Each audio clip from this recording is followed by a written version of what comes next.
अस्सलाम वालेकुम नाज़रीन, मैं हूं मंसूर अली खान और आज हम देखेंगे बीकन हाउस नेशनल यूनिवर्सिटी से ये खुसूसी प्रोग्राम स्टूडेंट्स के साथ।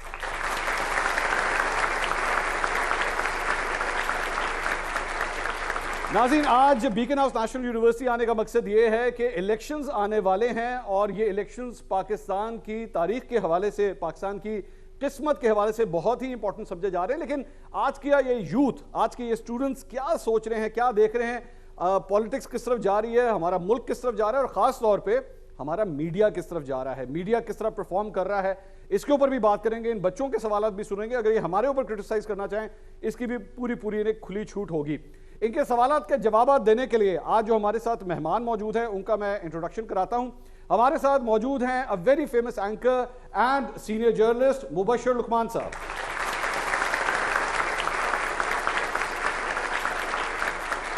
और हमारे साथ मौजूद हैं अ वेरी फेमस जर्नलिस्ट और अ यंग जर्नलिस्ट और बहुत हाई फॉलोइंग है उनकी सोशल मीडिया के ऊपर, अजमल जामी साहब।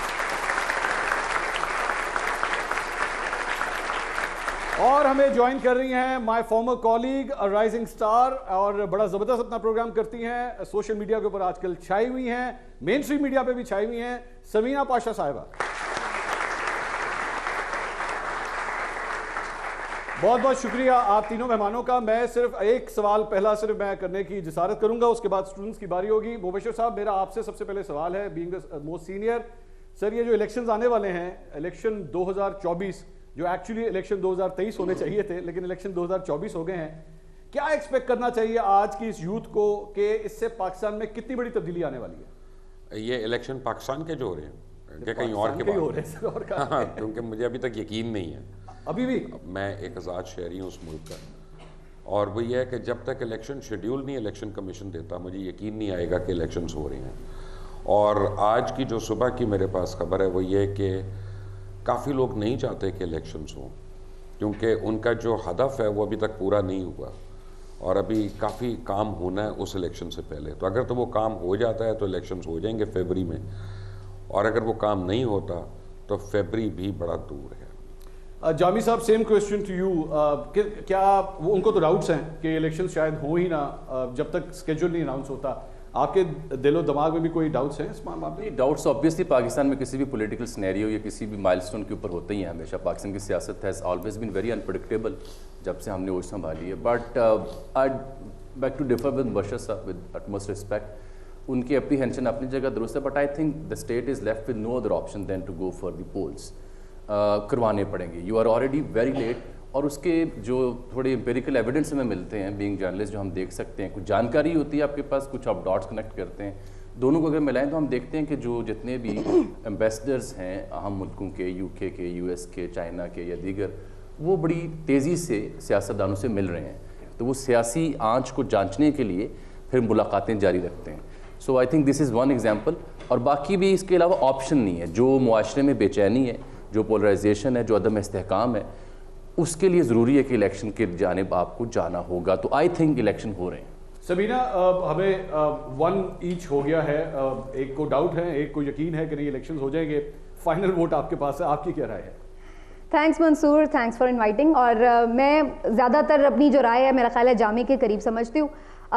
ये आपने सही कहा, डाउट्स अगेन हैं, और उसकी वजह ये कि जब एक दफ़ा आइन टूट जाता है, जब आप एक दफ़ा उसको फॉलो नहीं करते तो फिर आप बार बार भी ऐसा कर सकते हैं। तो ये कोई इसलिए इतनी हैरानी की बात तो नहीं है कि अगर हम उसको और प्रोलॉन्ग कर लें, एक चीज़। लेकिन दूसरी चीज़ इसमें जो आप बात करें कि होंगे या नहीं, उसमें फिर अगेन वही बात है कि मुझे भी लगता है कि होंगे। उसकी वजह ये कि बहुत सारी ऐसी चीज़ें हैं, कमिटमेंट्स हैं। देखिए, इंटरनेशनल कमिटमेंट्स हैं। हमारी बेचैनी तो खैर माशाल्लाह चलती ही चली जा रही है, वो तो कभी 75 साल में ख़त्म नहीं हुई। उस बेचैनी की किसी को परवाह भी नहीं है। द थिंग इज़ कि जो आपकी इंटरनेशनल कमिटमेंट्स हैं, उसकी वजह से, जो आपका इकोनॉमिक क्राइसिस है उसकी वजह से, जो आप ओवरऑल एक पॉलिटिकल सिनेरियो चेंज होता देख रहे हैं वर्ल्ड वाइड, उसकी वजह से भी बहुत सारी चीज़ें हैं जिसकी वजह से आपको इवेंचुअली एक इलेक्टेड गवर्नमेंट के पास बहरहाल इक़्तिदार उसको सौंपना पड़ेगा। अब वो कितनी बाइख्तियार या इलेक्टेड होती है वो एक अलग बहस है, और कितनी हुआ करती है हमेशा पाकिस्तान में। बट द थिंग इज़ कि जो भी हमारा एक हाइब्रिड मॉडल है या कुछ भी है, बहरहाल सामने एक prime minister elected so called होता ही है। तो वो मेरा ख्याल है कि वो आपकी रिक्वायरमेंट है, आपको उसके लिए जाना पड़ेगा। हाइब्रिड था और हाइब्रिड ही होता रहता है ना। अगर इतना ही क्लियर है वाकई इसको आप इलेक्शन समझते हैं तो यार उस आदमी को पीएम हाउस की चाबी दे दें, जाके बैठ जाए वहां पे, इतना पैसा क्यों खर्च कर रहे हैं? सही कह रहे हैं। I think let's open the floor और स्टूडेंट्स की अब बारी है। हाँ जी, who is going to ask a question? अस्सलाम वालेकुम। मेरा आप तीनों से ही सवाल है, जर्नलिज्म के रिलेटेड है। मैंने ये पूछना था कि क्या जब आप लोग अपना शोज़ कर रहे होते हैं तो क्या पॉलिटिशियंस जो के पास आप लोग को दिया जाता है कोई कि आप लोगों ने इस बारे में कोई बात नहीं करनी, आपने इस स्पेसिफिक पॉइंट को बहुत ज़्यादा नोट करना है, इस तरह से पॉलिटिशियंस की तरफ से आप लोग को कोई दबाव या जोर होता है? शुक्र है आपने सियासतदानों के हवाले से ये सवाल किया है, बहुत उम्दा सवाल है आपका, क्योंकि इस सवाल में हम तीनों की बड़ी बचत हो रही है। नहीं, सियासतदानों को डील करना कोई इतना बड़ा इशू नहीं होता। आपके ज़रिए बात उनसे जान पहचान होती है, आप उन्हें पार्लियामान में देखते हैं, प्रोग्रामों में देखते हैं, तो they go along with us quite easily. At times किसी ख़ास सेंसिटिव इशू के ऊपर थोड़ी बहुत उनको प्रॉब्लम हो सकती है, जो हमें भी होती है, वो आप ऑनर भी देख लेते हैं कि हाँ अनकंफर्टेबल हो रहा है, लेकिन ऐसा जो आप पूछना चाह रहे हैं। एक मिनट है, मैं आपकी हेल्प करता हूँ। सियासतदानों के अलावा भी कहीं से प्रेशर आता है कि आपने ये नहीं पूछना है? मुझे सबसे ज्यादा प्रेशर मंसूर भाई जैसे सीनियर्स से आता है। चलें नेक्स्ट क्वेश्चन जी। हाँ जी, who would like to ask? जी अस्सलाम वालेकुम। मेरा भी आप तीनों से ही सवाल है। मुझे पूछना था कि आई नो पीपल पर्सनली जिन्हें बहुत से वोट एक्सेप्ट लाइक एक नहीं ज़्यादा वोट डाले हैं for particular party inside the election जहाँ पे they put their ballots in. तो मुझे पूछना था with stuff like that happening, how do we know that the next elections that are coming up वो भी फ्री एंड फेयर होंगे, ऐसी चीज़ें नहीं हो रही होंगी? Are there any checks and balances from last time जो इस बार लिए जा रहे हैं to not make the same mistakes? Thank you. देखिए, ये बड़ा मुश्किल सवाल है, क्योंकि आई एम श्योर कि जो भी इलेक्शंस करा रहे होते हैं उनकी पूरी कोशिश होती है कि इलेक्शन जितना ट्रांसपेरेंट हो सके हों, लेकिन we all know that is a reality के इलेक्शंस नहीं होते ट्रांसपेरेंट। और इलेक्शन डे पे भी, इलेक्शन से पहले भी और इलेक्शन के बाद काउंटिंग में भी obviously there are many question marks over there. तो वोट तो पड़ेंगे, इस बारी भी पड़ेंगे। अब वो किन हलकों में पड़ते हैं या किन हलकों के वोट मुस्तरद होते हैं वो तो only time will tell, but बिल्कुल मुकम्मल फ्री और फेयर इलेक्शन तो पाकिस्तान में मुमकिन नहीं है, बिकॉज हम एक ऑनेस्ट कौम नहीं है, सीधी सी बात है। अब पूरी कौम को मैं कह रहा हूँ, मैं सिर्फ सियासतदानों की बात नहीं कर रहा। और हम अच्छाई को उस वक्त तक अच्छाई समझते हैं जब तक हमारे साथ हो रही हो, सच उस वक्त तक अच्छा है जब तक दूसरे के मुतल्लिक हो। जब मेरे मुतल्लिक वो सच हो जाता है तो फिर वो मुझे उसमें बड़ा इश्यूज़ हो जाते हैं, और फिर सडनली उसमें हर चीज़ का प्रॉब्लम शुरू हो जाता है। एज अ नेशन आप देखें कि वेदर वी लाइक इट और नॉट, हम पूरी दुनिया में रिडंडेंट हो रहे हैं, हमारी कोई अहमियत नहीं रही है दुनिया में। मैं एक चीज़ ऐड करना चाहती हूँ। जी जी, जो अभी क्वेश्चन पूछा गया तो ये बेसिकली पोलिंग डे के हवाले से पूछा गया है कि जब आप बैलेट बॉक्स में जाके डाल के आ रहे हैं वोट, लेकिन रिगिंग सिर्फ ये नहीं है कि हम सिर्फ ये कहें कि जी ठप्पे पे ठप्पा लग गया तो रिगिंग हो गई। रिगिंग की बहुत सारी फॉर्म्स हैं जो कि हम देखते हैं। प्री पोल रिगिंग भी होती है, फिर आफ्टर पोल रिगिंग भी होती है, और उसके बाद फिर हम जो इलेक्शन डे पे देखते हैं तो जो exactly that's what I am saying कि यस जो प्री पोल रिगिंग तो हुई है, एग्जैक्टली हो चुकी है अभी तक। मैं ये अर्ज करना चाह रहा हूँ कि जो आपकी एप्रीहेंशंस है ना, being youth, being a young voter, ये बहुत वैलिड हैं, लेकिन you must remember one thing, आप खुद अपने वोट के पहरादार हैं, क्योंकि ये अवेयरनेस यूथ के यहाँ, यूथ के वोटर के यहाँ पाकिस्तान में कभी नोट नहीं की गई। जो पिछले बाई इलेक्शन पंजाब में 20 हुए हैं, डू यू नो कि सबसे ज़्यादा टर्न आउट उन बाई इलेक्शंस में आया as compared to general elections as well. Pakistan की हिस्ट्री में कभी बाई इलेक्शन में इतना टर्न आउट नहीं हो जो 54% के आसपास था, जस्ट बिकॉज इसमें यूथ ने वोट डाला है। तो यूथ ने अपने वोट का पहरा भी दिया। जब पोलिंग स्टेशन पे वो पहुंचे, मैंने खुद वो कवर किया, मंसूर साहब ने भी कवर किए, दे वर विजिलेंट। वो मोबाइल फोन के जरिए अपने वोट, अपने बैलेट बॉक्स और अपने जो पोलिंग स्टेशन था उसकी मॉनिटरिंग कर रहे थे ताकि पोलिंग डे वाले दिन गड़बड़ ना हो सके। समीना जी, जो अभी एक मुबशर भाई ने बात की है वो बिल्कुल अपनी जगह है। जैसे बजट के ऊपर आपने देखा कि आपको पता चल जाता है जब आपको तरक्याती बजट मिल गए, तो उसमें भी प्लस आप ये देखें कि कैंडिडेट किस तरह इलेक्टेबल्स जो है वो इधर से उधर जाते हैं, उधर से इधर जाते हैं। ये भी एक एग्जांपल है प्री पोल रिगिंग की। और अभी आप जो सिनेरियो देख रहे हैं जिसमें आप देखते हैं कि किस तरह से जोर ज़बरदस्ती से भी बहुत सारी चीज़ें हो रही होती हैं, वो भी प्री पोल रिगिंग है बेसिकली।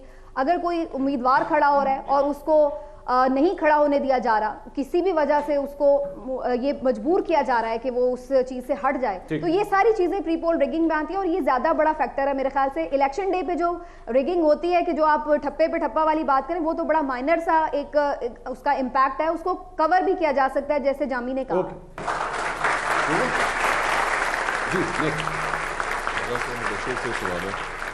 अभी आप ऑनेस्टी की और बैक ट्रैकिंग की बात कर रहे थे, तो लेकिन हम देखते हैं कि 2014 के अंदर जर्नलिस्ट फैकल्टी ने इमरान खान का काफ़ी साथ दिया। उसके बाद 2020 में आपने भी, आप कंटेनर में आप गए भी, शो भी हुआ 2020 में, लेकिन फिर there is a fallout और आप फिर इमरान खान को सपोर्ट उस तरह वोकली करना बंद कर देते हैं। You start supporting Noon league. Sir अब आपके क्या ख्याल, मतलब ये तो मेरे मरने का मकाम है यार कि मैं नून लीग का सपोर्टर हूँ सर सपोर्ट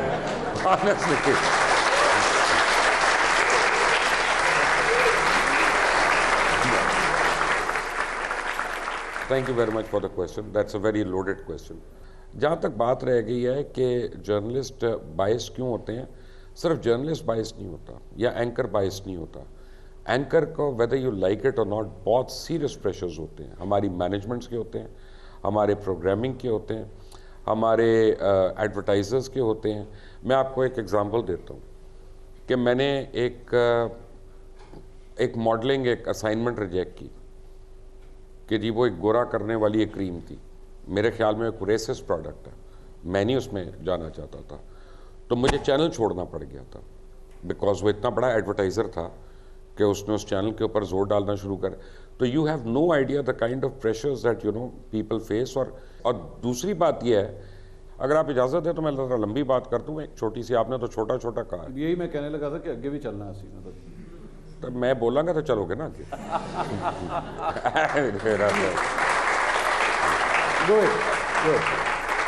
अगर आप ये चाहते हैं कि मैं आपको सच्ची खबर दूं, तो मैं आपको कसम खा के कह रहा हूं कि मैं आपको सच्ची खबर नहीं दे सकता।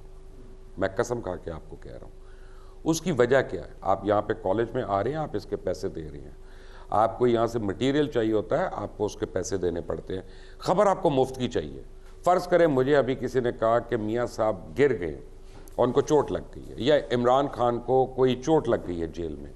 अब मैंने अगर उस खबर को कंफर्म करना है और सही खबर आपको देनी है, तो मुझे कम से कम 5 लोगों को तो फ़ोन करने पड़ेंगे ना। और दिन में अगर एक चैनल को 3000 खबरों को वेट करना है और उसने उन खबरों को एक्यूरेटली आप तक लेके आना है, तो there is a certain cost involve to it. लेकिन आपको फ्री में चाहिए। जब आप पे ही नहीं करना चाहते उस चीज़ का, तो आपको क्वालिटी न्यूज़ मिलेगी कैसे? So please own your news channels, own your news sources, and make sure that they are not dependent upon any commercial vehicles. ताकि Washington Post आज भी चलता है, New York Times आज भी चलता है, क्योंकि people who like them, they subscribe to them. Thank you so much.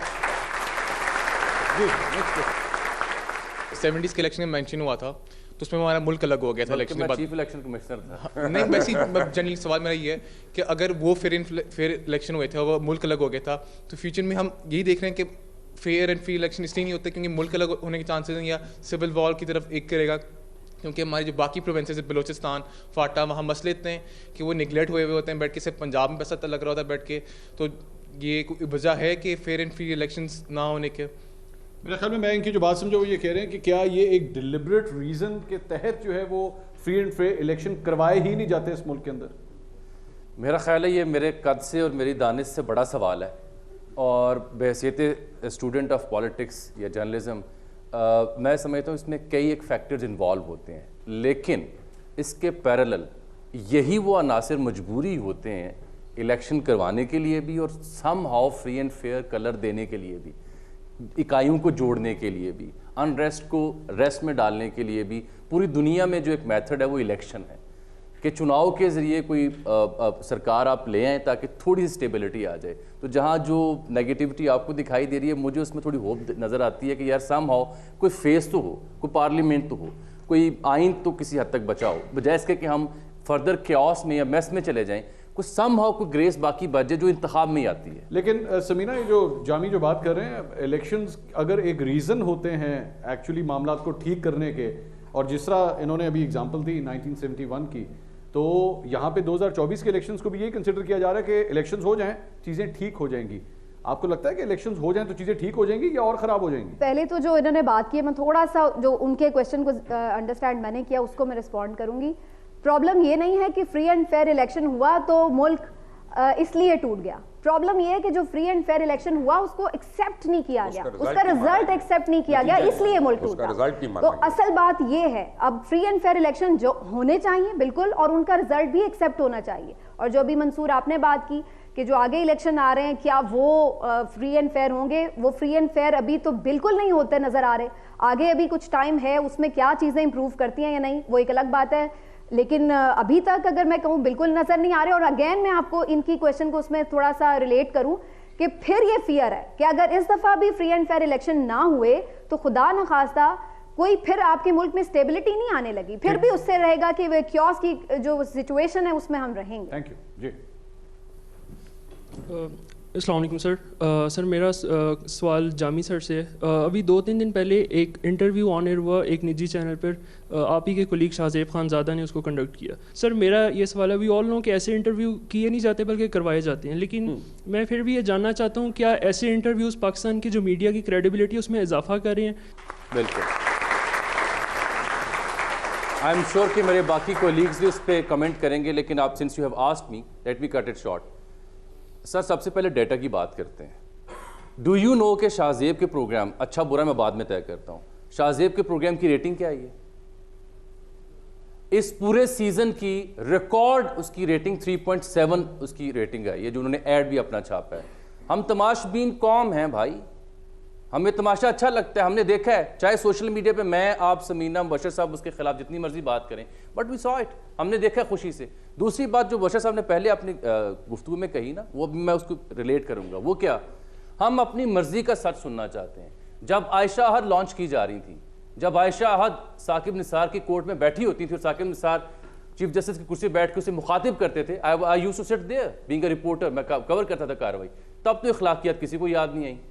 जब तनवीर ज़मानी को लॉन्च किया गया, मैंने खुद इंटरव्यू किया था, I am sorry for that, मैं माजरत चाहता हूँ आपसे, मैंने गलत किया था, मुझे नहीं करना चाहिए था, तब हमें इखलाकियात याद नहीं आई। लेकिन चूंकि अब मानिका साहब आए हैं, अब वो उनकी मोनिका थी, हमें मानिका लड़ गया, तो अब हमें इखलाकियात भी याद आ रही हैं, हमें अपनी मर्जी का सच भी याद आ रहा है। ऐसा नहीं सर, पैमाने एक से रखें, या तो आयशा अहद तनवीर ज़मानी भी गलत थी और मानिका भी गलत था, या फिर तीनों को आप मार्जिन दें कि जी तीनों का करें जी, आप सुनना चाहते। और एक आखिरी बात सर, मंसूर साहब एक आखिरी बात, आप स्टूडेंट ऑफ जर्नलिज्म है, यू नो इट कि पॉलिटिशियंस की, नेता की, रहनुमा की, सेलिब्रिटी की, एक्टर की ज़ाती ज़िंदगी डिबेटेबल है, डिबेटेबल रहेगी पूरी दुनिया में, कि ये नहीं है निजी। तो it's up to you to जज करना है तो फिर वो 3 मिसालें सामने रख के जज कीजिएगा। सिलेक्टिव मिसाल के साथ जज करना ज्यादती और बायस होगा। मुबश्शिर साहब, पब्लिक फिगर्स अगर इमरान खान हैं या हमजा शहबाज जिनकी भी बात हो रही थी, पब्लिक फिगर्स आप तीनों भी हैं। बिल्कुल है। और कल को अगर आपकी पर्सनल लाइफ डिस्कस होना शुरू हो जाए, आपने कब शादी की, कौन सी गर्लफ्रेंड थी, क्या हमारी तो 14 साल से डिस्कस हो रही है। And you don't have a problem with that? नहीं, आई हैव अ प्रॉब्लम, लेकिन प्रॉब्लम ये है कि लोगों को कोई इशू नहीं है। जो ना वो कहते हैं नहीं ये आप देखें, मेरा और मेहर बुखारी का प्रोग्राम आया दुनिया टेलीविजन के ऊपर, अभी तक उस बेचारी को भी, वही मेरी बहनों की तरह है, उसको भी और मुझे भी अपना, जिसको कोई आर्ग्यूमेंट नहीं मिलती, वो कहता है ओ यार आते मलिक रियाज से नाल दे। यू नो बेसिकली आपका माइंडसेट जो है ना, आपने ब्रैकेट में रखना है लोगों को। अब फैक्ट आपको मैं एक बात बता रहा हूँ, ये शाहजेब ने जो प्रोग्राम किया, अगर कावर मानिका का मुझे हिंट भी होता कि मुझे इंटरव्यू मिल सकता है, मैं आउट ऑफ द वे जाता वो लेने के लिए, क्यों ना मैं करता। मैं तक जब देखा है ना पूरे मुल्क ने, फर्क यह है कि मैं जरा खावर मानिका से अपने अल्फाज में सवाल पूछता, मैं उसको चबाता, ठीक है ना, मैं उसको बताता कि गैरत क्या होती है और आटे दाल का भाव क्या होता है, ठीक है ना। तो जिस तरह को उसने इंटरव्यू दिया, that is not on for me. ठीक जी, नेक्स्ट जी। तो अभी सर मुबशर से मेरा क्वेश्चन है कि जब फ्री एंड फेयर इलेक्शंस की बात हुई थी, तो आपने कहा था कि हमारी कौम ही ऐसी है, सब बस एक्सेप्ट कर लिया सब ने कि कौम ही ऐसी है। तो आई वांटेड टू आस्क कि like instead of taking measures हम लोग बस एक्सेप्ट क्यों कर लेते हैं कि बस कौम ही ऐसी है, तो ये एक्सपेक्ट आप कर सकते हो कौम से? नहीं, फेयर इनफ, आपकी बात सही है, लेकिन आपको मैं एक बात बताऊँ कि हम एंकर्स जो होते हैं ना, हम पुलिसमैन नहीं हैं। हम हाईलाइट कर सकते हैं, हम किसी को हथकड़ी नहीं लगा सकते। अनफॉर्चुनेटली हमारे डेमोक्रेटिक इंस्टीट्यूशंस भी जो हैं they are above check and balance.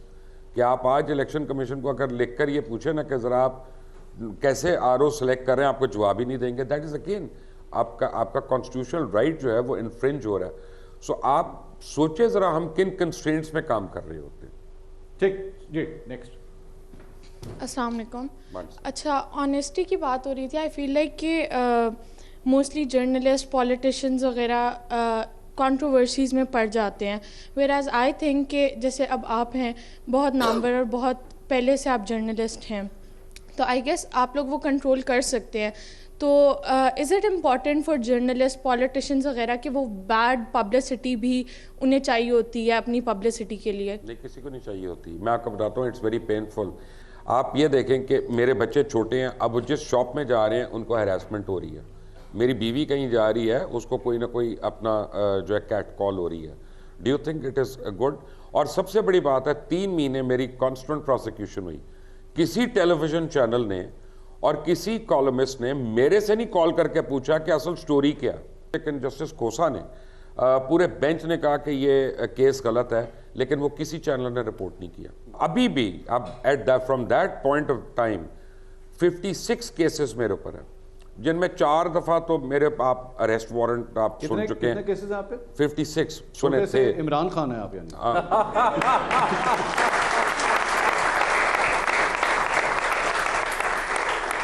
देखें, और एक एक करके अब मेरे ऊपर 9 रहे, और 9 के साथ रहे। आई हैव टू एक्नॉलेज, उसकी डिटेल मैं बाद में बताऊंगा। यानी आप मियां साहब बनते जा रहे हैं।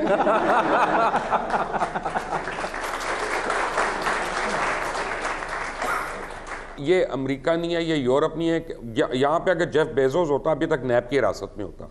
यहाँ पे अगर मार्क ज़करबर्ग होता ना, उसको एंटी करप्शन ने पकड़ा होता। मेरा एक अब स्टाइल मशहूर हो गया कि angry man, angry show, whatever. अब मैंने कहा नहीं यार, मैंने पढ़ा लिखा, मैंने मंसूर अली खान की तरह शो करना है। मैंने कहा अच्छा जी आप बताएं जी, ये आपने कब से आई इधर? सारे लिफाफा ले लिया, पैसे मिल गए। आपने एक्सेप्ट ही नहीं करना जब तक उसको ब्लेड नहीं मार रहा। नहीं, मज़ा ही नहीं आया। सही है। मैं को करारे तिक्के बना रहा हूँ यहाँ पे, मज़ा नहीं आया आपको। आगे चलते हैं। समीना, ये मुबशिर साहब अभी थोड़ी देर पहले जिस चीज़ का जिक्र कर रहे थे कि फैमिली को हरास भी किया गया, ये सारा कुछ हुआ। आप एक खातून हैं, बिकॉज हमारी क्राउड में जो है बहुत सी खवातीन भी ऐसी बैठी हुई हैं जिनका मीडिया से ताल्लुक़ है और कल को ये उस फील्ड में भी आएंगी। बीइंग अ फीमेल, जब आप अपने पॉलिटिकल नज़रियात या journalistic point of view share करती हैं, हरासमेंट का, ट्रोलिंग का बतौर खातून किस तरह सामना करती हैं आप? ऑनेस्टली जो सोशल मीडिया पे ट्रोलिंग होती है उसको मैं बहुत ज़्यादा बॉदर नहीं करती, और मैं ज़्यादातर उसको वैसे ही अवॉइड करती हूँ कि मैं देखूँ ही ना कि क्या हो रहा है, क्या कह रहा है कोई। आपके नज़रियात से बहुत सारे लोग इख्तिलाफ भी करते हैं, बहुत सारे लोग इत्तेफाक भी करते हैं, और हर कोई अपनी कैपेसिटी और अपनी एक मेंटल हेल्थ के साथ उसको रिएक्ट भी करता है। तो इसलिए उसको तो मैं बहुत ज़्यादा बॉदर नहीं करती। लेकिन जो एक और एलिमेंट है इस वक्त कि क्या हरासमेंट या फिर कोई इस तरह की कोई फेक न्यूज़ की वजह से जाहिर है कि फैमिली परेशान होती है। अभी पिछले दिनों ही एक बड़ी खबर ये मशहूर हो गई थी कि मैं अरेस्ट हो गई हूँ और मुझे कोई पकड़ के ले गया है, अगवा हो गई हूँ बाकायदा। तो उसके बाद फिर मुझे कितनी ही कॉल्स आई और फिर इतने मैसेजेस, और फिर जो मेरी फैमिली परेशान हुई उसने ज़ाहिर है अलग से सफ़र किया। तो ये सब चीज़ें तो हैं, लेकिन फिर अगेन वही बात है मंसूर के, जब आप एक फील्ड चूज करते हैं तो फिर आपको पता होता है कि उसके प्रोज एंड कॉन्स क्या हैं, फिर आप उसको थोड़ा बहुत अपने आप को मेंटली प्रिपेयर करके चलते हैं। के साथ जो हुआ, जो मेयर बुखारी के साथ हुआ, जो आसमा शराजी के साथ हुआ, वो दुनिया के किसी माशरे में नहीं होना चाहिए। हो सकता है, बिल्कुल नहीं होना चाहिए। ये मैं नहीं कह रही कि होना चाहिए या इसको, लेकिन मैं वैसे ये बता रही हूँ जो आपने पूछा कि क्या उसके लिए आप आपके बारे में जो फेक न्यूज़ फैली थी कि आप गिरफ्तार हो गई हैं, अगवा हो गई हैं, तो घर में से किसी ने कहा था नहीं चंगा होया? जी नेक्स्ट क्वेश्चन। पाशा साहब ये कहने की हिम्मत नहीं रखते। अस्सलाम वालेकुम। मेरे 2 क्वेश्चंस हैं और आप तीनों से हैं। पहला तो ये कि जर्नलिस्ट के लिए पाकिस्तान में फ्रीडम ऑफ एक्सप्रेशन किस हद तक है, और सेकेंडली ये कि देयर वाज अ टाइम जब हॉट टॉपिक ये था कि नवाज शरीफ इज़ थीफ, और recently when he was coming back the hot topic was that he is coming back to save Pakistan as a saviour, वो दिखाया जा रहा था। तो इस बारे में आप लोगों की क्या राय होगी? मैं तो बड़ा क्लियर हूँ दूसरे सवाल के बारे में कि 4 साल मियाँ साहब कहते रहे मुझे क्यों निकाला।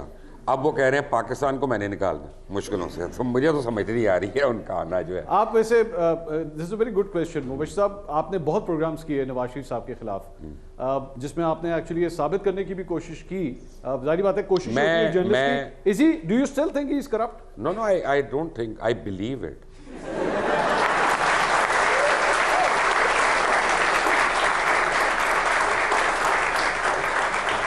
मेरा ख्याल में इसके बाद आपको कुछ जामी साहब, यू एग्री विद दैट?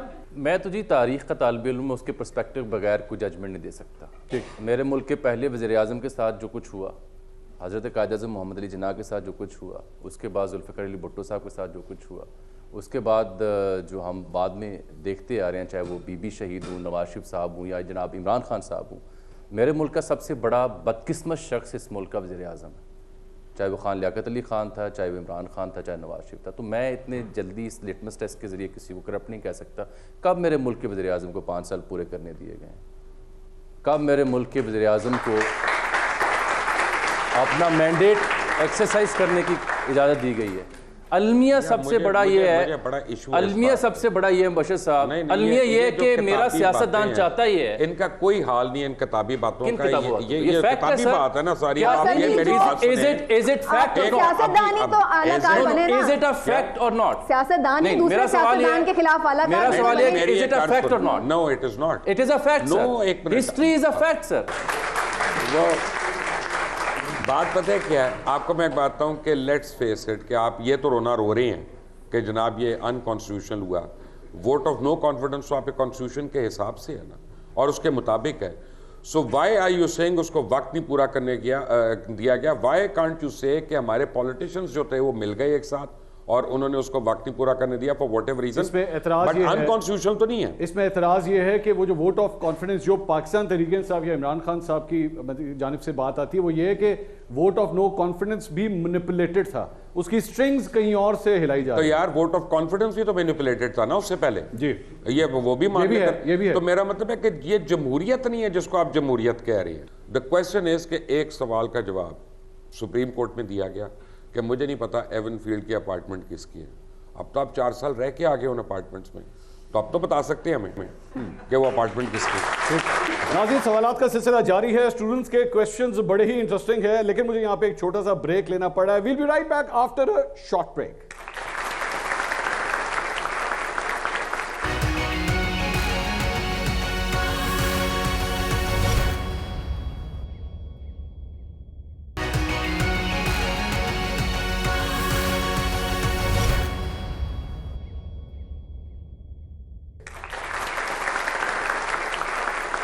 नाज़रीन, welcome back after the break. BNU के अंदर ये खुसूसी प्रोग्राम्स आप देख रहे हैं आज के इन स्टूडेंट्स के साथ। क्वेश्चन लेंगे। अस्सलाम वालेकुम।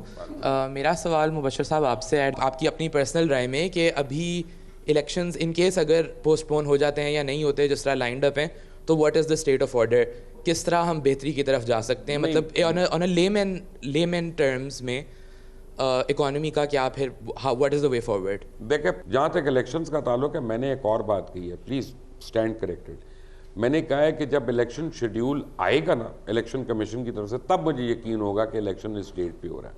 अभी तक क्योंकि इलेक्शन शेड्यूल आया नहीं है, और टेक्निकली आपको मैं बता देता हूँ, कट ऑफ डेट जो है ना वो 2 दिसंबर है, कि अगर 8 फरवरी को इलेक्शन होने हैं तो 2 दिसंबर को इलेक्शन शेड्यूल का आना ज़रूरी है।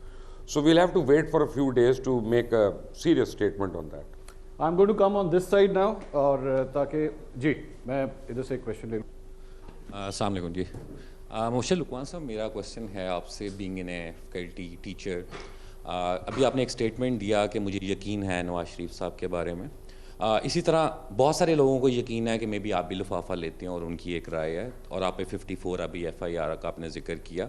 सो ऐसे स्टेटमेंट से हम उन चीज़ों को स्टैम्प कर देते हैं, जिस तरह आप कह रहे हैं अगर कोर्ट क्लियरेंस दे रही है तो क्लीन है, और जिस तरह सजाएं दिलाई गई हैं जस्टिस साकिब से, तो आप जब कहते हैं आपका राइट है कि आप बाइस्ड हो सकते हैं, जब तक आप कंटेनर के ऊपर थे तो मैं आपको बाइस्ड समझता था, जब आपने उनके एंटी प्रोग्राम किए तो मेरी राय आपके बारे में बदलनी शुरू होगी। सो क्या जर्नलिस्ट इतनी दफ़ा ओपिनियंस चेंज कर सकता है कि हर दफ़ा वो जज करता है? और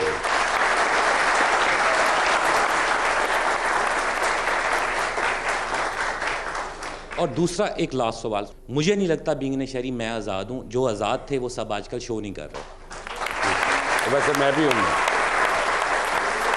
वैसे देखिए, purpose of education is only one, to correct yourself. और ज़िंदगी में जब भी आप एजुकेट होते रहते हैं तो आप अपने आप को चेंज करते हैं, आप कॉन्ट्रडिक्ट करते हैं। और साइंस भी आपको यही सिखाती है कि आज जिस चीज़ को आप समझते हैं कि ये फॉर्मूला है, कल को कोई और उसको बेटर प्रूव कर देता है कि वो सही है या गलत है, तो you change your opinion. So changing an opinion on an educated thing is not taking a U turn, ठीक है ना। दैट टू डिफरेंट थिंग्स, पहली बात। दूसरी बात है, एक पब्लिक ऑफिस होल्डर जब उसके ऊपर एलिगेशन होती है and that is not answered compare to a private citizen, कि जो प्राइवेट मीन से जॉब करता है उसमें भी ज़मीन आसमान का फ़र्क होता है। Please do not mix up the two issues. I hope that. इसमें एक छोटा सा कमेंट है, I knew it, absolutely knew it कि आप दोनों इस पे अच्छा छोटा सा कमेंट है कि to be on a container of any political gathering is not a sin. That's the job of a journalist to be there to cover it. But to my understanding, to deliver a speech on a container for a certain party is not the job of a journalist. Right, I never delivered a speech for a party. No, hear me out. I never delivered. This was not pointed for you, no, sir. But I automatically got pointed over there. ये क्या मीरा पे तो नहीं गया ना सवाल, अपना मेरे ऊपर ही आया ना। I conducted my show from the container, so I did not speak for the party. मुझे भी लेवल प्लेइंग फील्ड चाहिए। जी जी हाजिर। अच्छा देखिए, इसमें एक चीज़ ये है कि जब कोई जर्नलिस्ट अगर किसी पार्टी को किसी वक्त उसका नैरेटिव जो है उसको सपोर्ट कर रहा है, तो इसका मतलब ये नहीं है कि जर्नलिस्ट ने उस पार्टी को ज्वाइन कर लिया है। अगर at a certain period of time आपको लगता है कि उस वक्त उनकी कोई पॉलिसी गलत है या वो कुछ गलत कर रहे हैं, आप उसको पॉइंट आउट करते हैं। और किसी और टाइम पर अगर आपको ये लगता है कि आज उनके साथ ज्यादती हो रही है, तो आप उनकी सपोर्ट भी करते हैं। तो बेसिकली द थिंग इज कि आपने ये नहीं है कि हमने ज्वाइन कर लिया, अब हम अपने मौक़िफ़ से पीछे ही नहीं हट सकते, क्योंकि जी हम कल अगर इमरान खान को गलत कह रहे थे तो हमें आज भी हर सूरत गलत ही कहना है, वरना लोग कहेंगे कि जी सबीना। लेकिन एक प्रॉब्लम ये नहीं आती कि फॉर एग्जांपल अगर किसी सहाफ़ी को, किसी एंकर को एक पर्टिकुलर पार्टी के साथ नथी कर दिया जाता है और जब वो उसके ओपोनेंट लीडर से इंटरव्यू करे तो वो उसको उड़ा के रख दे। जिस तरह थोड़ी देर पहले मुबशिर साहब ने कहा कि खावर माने का मेरे पास होता तो मैं कच्चा खा जाता उसे, मतलब वो हार्ड क्वेश्चंस करे, वो ग्रिल करे उसे। लेकिन अपने वाले लीडर की जब बारी आए तो आप उसको फुल टॉस कराना शुरू कर दें और आप कहें मार छक्का बेटा कोई मसला नहीं। इसका सबसे बेस्ट जो आंसर है वो ये कि ये जज खुद पब्लिक कर लेती है कि ये बंदा किधर खड़ा है और इसके क्वेश्चंस कैसे थे, उसने किस तरह से उसको हार्ड क्वेश्चन किए या उसको बिल्कुल फुल टॉस दिए। जामी साहब मीडिया बिल्कुल हुआ, ये सबसे इंपॉर्टेंट फैक्टर ये है। मैं आप सबसे पूछूं जितने पार्टिसिपेंट्स हैं, इमर्जिंग जर्नलिस्ट हैं, क्या आपको नहीं लगता कि जर्नलिस्ट जो है आज का, या व्लॉगर जो है, या सोशल मीडिया एक्टिविस्ट जो है, he or she is more like a political spokesperson of a political party than to be a journalist?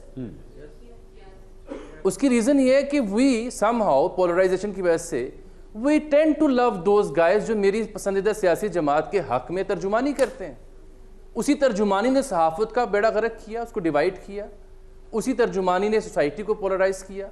उसी तर्जुमानी ने आज हमें यहाँ बिठा के ये बात करने के पर मजबूर किया है कि हम किस हद तक डिवाइड हो चुके हैं। जामी एक सवाल इसमें ले लीजिए कि ये जो जिस तरह भी थोड़ी देर पहले हालिया इंटरव्यूज का जिक्र हो रहा था, अब इन तमाम इंटरव्यूज को जो है वो पाकिस्तान तहरीक इंसाफ के मुखालिफत में समझा जा रहा है। क्या ये करने से, क्योंकि मुबशिर साहब ने कहा अगर मेरे पास मौका होता तो मैं जरूर करता, क्या ऐसा करने से वो एंकर्स या वो सहाफ़ी जो इस किस्म के इंटरव्यूज कर रहे हैं, are they being labelled correctly by people या उनके साथ ज्यादती हो रही है? आई थिंक जो पॉलिटिकल आपकी एफिलिएशन के पॉइंट ऑफ व्यू से सोचें तो दे आर बीइंग लेबल्ड। उसकी रीज़न है कि एक सर्टन पॉलिटिकल पार्टी को एक सर्टन वे से टैग करके ग्रिल किया जा रहा है थ्रू दोज इंटरव्यूज़। क्या यही एंकर्स या यही इंटरव्यूज़ किसी दूसरी सियासी जमात के बारे में भी हो रहे हैं? तो ये सवाल तो फिर उठेगा। ये सवालिया निशान उन एंकर्स के लिए भी, उन टीवी चैनल्स के लिए भी रहेगा जो इस दौर में ऐसे इंटरव्यूज़ या शाहकार पैदा कर रहे हैं। जी मेरा सवाल है, क्योंकि हम जर्नलिज्म के स्टूडेंट्स हैं, तो हमें हमारे इधर BNU में हमारे HOD और टीचर्स की तरफ से यही पढ़ाया जाता है कि जो एक्सपीरियंस जर्नलिस्ट हैं जिस तरह आप लोग हैं, तो हमने इस लेगेसी को जो है कैरी करना है। तो जब हम बैठ के मीडिया पे आप लोगों का बायस देखते हैं, जब हम एक साइड की वो देखते हैं, तो बताएं कि जर्नलिस्ट जो हम जर्नलिज्म के स्टूडेंट्स हैं, हमने इसी लेगेसी को वो करना है कि हम भी न्यूट्रल हो सकते हैं। जर्नलिस्ट बायस नहीं होता कभी भी, जो उसकी लाइक्स एंड डिसलाइक्स हो सकती हैं। आपको एक फिल्म पसंद आती है, एक आदमी को नहीं पसंद आती, तो मैं बायस्ड हो गया कि अगर मैंने कहा मुझे ये फिल्म नहीं पसंद आई तो मैंने को सैयद नूर से लिफाफा ले लिया ताकि उसकी फिल्म चले आके। प्लीज अपने आप को इतना आप कंस्ट्रेंड और रिस्ट्रिक्टेड क्यों कर रहे हैं? ये बात मुबश्शिर साहब की बड़ी वैलिड है। एक सहाफ़ी का काम, जर्नलिस्ट का काम रिपोर्ट करना है, चाहे वो आपका मसला है, मेरा मसला है, सियासत का मसला है। ओपिनियन मेकर जो है, तज्जिया निगार, उसको बायस होने का हक है और पूरी दुनिया में है, लेकिन एक जर्नलिस्ट को मेरा ख्याल इसमें एहतियात करनी चाहिए। अगर वो पीटीआई की हिमायत में बात करे तो उसे पीटीआई पे तनकीद करता हो भी मुझे देखना चाहिए, देन ही और she will be a good journalist. क्योंकि आप स्टूडेंट हैं जर्नलिज्म के, ये ही सबसे बड़ा अलमिया पाकिस्तान में हो चुका है कि पाकिस्तान की जो न्यूज़ मीडिया इंडस्ट्री है वो ही सेज और शी सेज के उस टैबू से नहीं निकल पा रही। Indian news media it has also suffered from the same he says और शी सेज की जो जर्नलिज्म थी ना, कि प्रधानमंत्री ने ये कह दिया, मुख्यमंत्री ने ये कह दिया, बट देन उनके यहाँ चेंज आया मीडिया में, क्योंकि वो सेचुरेट हो गया जैसे हमारा मीडिया हुआ पड़ा है, तो वो रीवॉल्व हुए। उसके बाद वो 3 C's और 1 P पे चल रहे हैं, हिट जा रहे हैं अभी तक। 3 C's में क्या है इंडियन मीडिया में? क्रिकेट, क्राइम, सिनेमा, और 1 P क्या है? पाकिस्तान। राइट? तो इन 4 चीज़ों पे इंडियन मीडिया अपने आप को इवॉल्व किया। अनफॉर्चुनेटली हमारे पास ही सेज और शी सेज के अलावा ना क्रिकेट है, ना सिनेमा है, ना अच्छा जामी, आपने अभी कहा कि जो ओपिनियन मेकर है वो क्या जर्नलिस्ट नहीं है? क्या क्योंकि वो ओपिनियन दे रहा है, वो सिर्फ रिपोर्ट नहीं कर रहा, वो ओपिनियन दे रहा है, तो क्या वो जर्नलिस्ट नहीं है? मेरी नज़र में तज्जिया निगार या ओपिनियन मेकर जो है वो ज़रूरी नहीं है कि वो जर्नलिस्ट हो। He can be a journalist, he might not be a journalist, but एक प्योर जर्नलिस्ट जो है, जो एक जर्नलिस्ट है, उसका काम रिपोर्ट करना है, उसका काम अगर तारीफ करना है तो तनकीद करना भी है, उसका काम अगर सवाल उठाना है तो उसका जवाब ढूंढना भी है। ही और she is not supposed to be, he और she is not supposed to be a mouthpiece of a political party. मैं आगे जी और भी जरा क्वेश्चंस लेने। अस्सलाम वालेकुम, मेरा क्वेश्चन आपसे है ma'am. I feel like as an citizen and as a youth of Pakistan, जब मैं वोट प्लेस करने जाऊंगी, so I would want to vote for someone जो मुझे लगे कि वो फेयर हो। लेकिन इस वक्त हम देख रहे हैं कोई फेयर कोई इलेक्शन हमें फील हो रहा है कि सिलेक्टेड गवर्नमेंट ही आनी है, तो फिर हम क्या करें उसमें? Youth, what should we do? बिल्कुल आपकी बात सही है, और ये अभी भी हम देख रहे हैं, हमेशा इस्टेब्लिशमेंट का झुकाव इलेक्शन से पहले किसी ना किसी एक पार्टी की तरफ होता है। लेकिन इस दफ़ा जो हम देख रहे हैं, मुझे कह लेने दीजिए कि वो बहुत ज़्यादा हम देख रहे हैं कि एक पार्टी को जो है वो कॉर्नर किया जा रहा है। लोग बहुत ज़्यादा ये बात करते हैं कि 2018 में PMLN के साथ ऐसे हो रहा था, PTI को सपोर्ट किया जा रहा था। PMLN के साथ इस लेवल की विक्टिमाइजेशन नहीं हो रही थी 2018 में जो इस वक्त PTI के साथ हो रही है। और आपने सही पॉइंट आउट किया कि अगर इस माहौल में इलेक्शन हो भी जाता है तो उससे स्टेबिलिटी तो नहीं आने लगी है। हमने ये देखा कि 2013 में जब एक छोटे पैमाने पर भी इमरान खान साहब को ये लगता था कि कोई रिगिंग हुई है उस तरह, तो उन्होंने पूरी एक उसके ऊपर कैंपेन बनाई हुई थी और पूरा उन्होंने एक प्रोटेस्ट लॉन्च किया था। तो आपको क्या लगता है कि अगर इस तरीके से इतनी मैसिव अगर आप प्लानिंग करके उनकी पार्टी को एक दीवार से लगाएं तो क्या उसके बाद वो सारी पार्टी जो है वो आराम से बैठ जाएगी? एक बात हमेशा याद रखिएगा, सियासतदान वो है जो डेड एंड से हल निकाले, वो नहीं है जो अपनी कौम को, अपने सपोर्टर को डेड एंड पे लेके जाके और अंधेरे में दाखिल करे। तो मेरे मुल्क का सबसे बड़ा जिम्मेदार सियासतदान है जो खुद से ट्रूस नहीं करते, किसी और से मदद मांगते हैं, खुद से एक दूसरे के वजूद को तस्लीम नहीं करते, किसी और को कहते हैं कि तू मुझे मुन लै क्या। This is the most unfortunate thing for the Pakistan politics कि आपस में एक दूसरे का वजूद तस्लीम करने की बजाय, आपस में एक दूसरे के साथ हल निकालने की बजाय कहीं और देखते हैं और फिर जब अपनी बारी आती है तो रोते हैं और शिकायत लगाते हैं। जी अच्छा, मेरा सवाल ये है कि जो इलेक्शंस अगले साल होंगे उनमें कोई होप है, कोई चेंज होगा इस मुल्क में? क्योंकि I don't think so. As a youth मुझे होता है कि किसको वोट करूँ, तो लाइक बहुत सारे लोग में बायस होते हैं कि अच्छा इसको वोट दिया, इसको वोट दिया, तो इज देयर एनी कोई होप है, कोई चेंज होगा अगले इलेक्शंस में? मैं आपको होप के लिए एक मेटाफर दे देता हूँ। मेटाफर ये है कि पाकिस्तान में 12 करोड़ 40 लाख से ज़ायद रजिस्टर्ड वोटर्स हैं इलेक्शन कमीशन के डेटा के मुताबिक। उसमें से जो 18 बरस से 45 बरस की ब्रैकेट बनती है वो 8 करोड़ 40 लाख है। दैट मीन्स के 18 से 45 बरस का जो वोटर है जिसने सियासत पिछले 15-20 सालों की देखी हुई है, उसके पास गोल्डन अपॉर्चुनिटी है टू एक्सरसाइज हिज और her will through digital means, जिसकी यानी इसकी नज़र से वो देख सकेगा। तो ये सबसे बड़ा मेटाफर है जो मुझे पाकिस्तान के वोटर सपोर्टर में और इलेक्शन में नज़र आ रहा है, जो को उम्मीद है कि काश ये 70% जो लोग हैं ये आ सकें और वोट दे सकें। लास्ट क्वेश्चन, मेरा क्वेश्चन ये है कि पाकिस्तान में ना ही आइन के मुताबिक इलेक्शन हो रहे हैं, ना ही आइन के मुताबिक हुकूमतें बन रही हैं। एक आइनी बाहर जाता है और आके कंटेनर पे खड़ा होकर कहता है कि मैं बचाऊंगा पाकिस्तान। क्या आइन इसी वजह से रह गया? आइन किस लिए है? क्या आइन के मुताबिक इलेक्शन ही होनी चाहिए? क्या ये जो हुकूमत है ये आइनी है या नहीं है? देखें, अनफॉर्चुनेटली ये एक लोडेड क्वेश्चन है और इसका जो भी जवाब होगा ना वो गलत ही होगा और वो काबिल कबूल नहीं होगा। लेकिन इन ऑल ट्रू एस्पेक्ट कि whatever form that we have, अगर हम इससे को बेहतर फॉर्म निकाल लेते हैं, आके इलेक्शंस हो जाते हैं और हम उसमें बेहतर एक सिम्फ में चले जाते हैं, they may not be the best elections in Pakistan's future or now, but they can be our savior at times.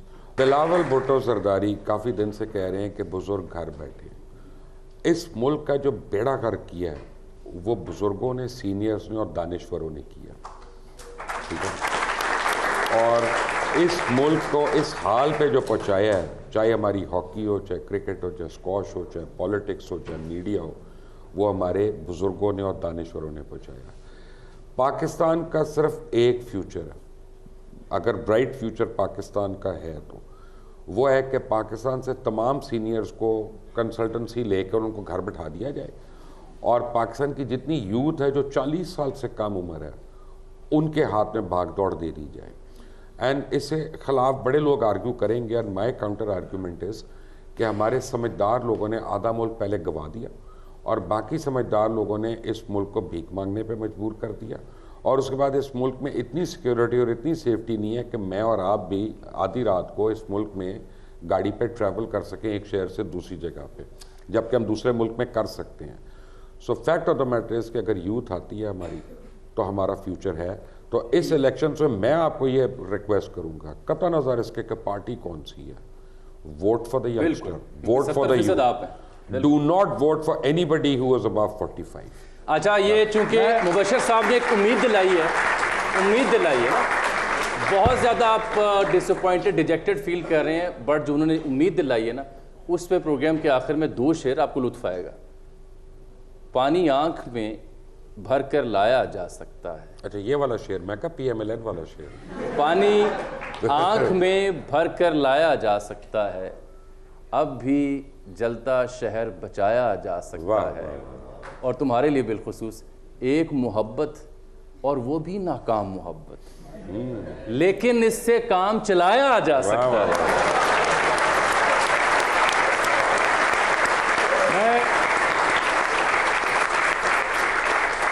मैं प्रोग्राम के आखिर में, क्योंकि सारे यंगस्टर्स और यूथ बैठे हुए हैं, मैं सिर्फ एक पल्स लेना चाहता हूँ तमाम लोगों की। मैं एक राय सिर्फ हाथ खड़ा करके मुझे दीजिएगा, आप में से कितने लोग इलेक्शन 2024 में पोलिंग स्टेशंस में वोट डालने के लिए जाएंगे? वेरी गुड क्वेश्चन सर, जिंदाबाद, तालियां। मैंने भी जाना। अब मैं, और ये बताइए कि कौन पोलिंग स्टेशंस पे वोट डालने नहीं जाएगा? चले, मेजॉरिटी जो है वो इलेक्शन में वोट डालने जा रही है। वेरी इनकरेजिंग, ठीक है, we are in safe hands. ठीक है। दूसरी बात, आपका एक जवाब काफी हौसला अफजा था। आप लोग क्या समझते हैं कि इलेक्शन 2024 फ्री एंड फेयर होंगे? वो कौन समझता है? हाथ खड़ा कर, तो हाथ खड़ा कर दीजिए जो समझते हैं कि नहीं होंगे। अच्छा, ये डिसाइडेड है। लास्ट क्वेश्चन कि इवन दो अगर आप समझते हैं कि ये इलेक्शंस फ्री एंड फेयर नहीं होंगे, लेकिन इसके बावजूद आपका पॉलिटिकल इंटरेस्ट कायम रहेगा, या you will lose all hope कि नहीं कोई फर्क नहीं पड़ता? Will you keep up the hope? Very good, good to hear that, good to hear that. नाज़रीन, ये जो आपने सेंटिमेंट इन बच्चों का देखा है, this is the reason I wanted to come to the youth. और इनका जज्बा क्या है? सबसे अच्छी बात मुझे जो इस प्रोग्राम की लगी है वो यही है, नो मैटर व्हाट, कितने ही हालात खराब क्यों ना हो, ये नहीं समझते कि इलेक्शंस जो हैं वो फ्री एंड फेयर होंगे, बट मेजॉरिटी ये कहती है कि जी हम फिर भी वोट डालने के लिए जरूर जाएंगे। मैं चाहूंगा कि आप लोग अपने लिए एक तालियां बजाइए, अपने लिए। बहुत बहुत शुक्रिया समीना रमजान साहिबा, मुबशर लुकमान साहब, अजमल जामी साहब, thank you so much. It was an honour to have all three of you. मैं ख़ास तौर पे आखिर में बीकन हाउस नेशनल यूनिवर्सिटी का शुक्रिया अदा करना चाहूँगा, उनकी मैनेजमेंट का, जिन्होंने हमें ये प्रोग्राम कंडक्ट करने के लिए अपने स्टूडेंट्स और अपने हॉल की provision the. Thank you so much. इंशाल्लाह ये कॉलेजेस और यूनिवर्सिटीज़ में अब हमारे प्रोग्राम्स का सिलसिला शुरू हो चुका है। इंशाल्लाह जल्द ही एक और यूनिवर्सिटी, एक और कॉलेज में जाके हम आपके साथ वो सेंटिमेंट भी शेयर करेंगे। अल्लाह हाफिज़।